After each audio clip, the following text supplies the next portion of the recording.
So I had talked about SWAN in my other video, but let's talk about KEEPS, which is a prevention study. Funded by the NIH, this study looks to better understand the effects of timely menopause hormone therapy, or otherwise known as hormone replacement therapy, to pop culture.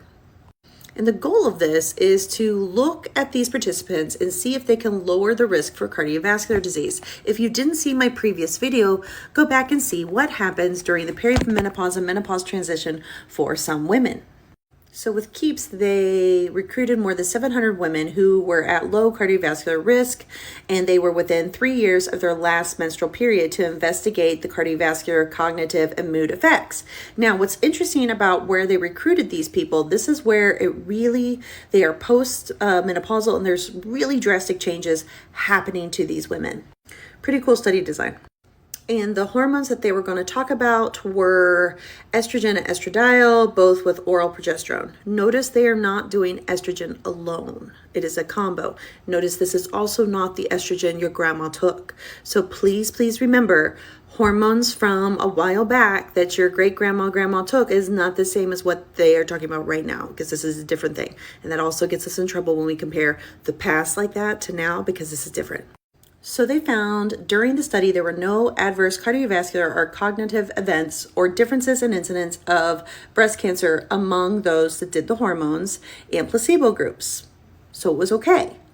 And they go on to say this information should provide reassurance to women with low cardiovascular risk who are considering use of hormone treatment to reduce menopausal symptoms.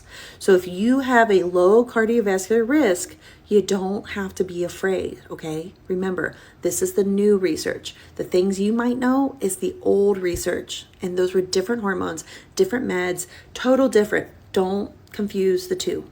So they go on to say both forms of the menopausal hormone therapy reduce the severity of menopausal symptoms, including hot flashes, night sweats, and poor sleep.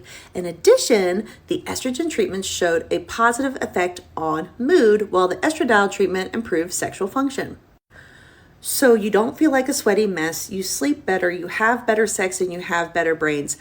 I know you guys hear me when I say these things.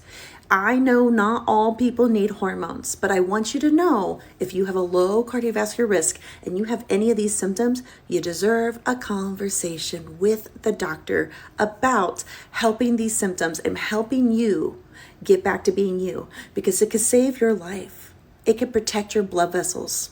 Honest. Hit the plus sign. Follow for more.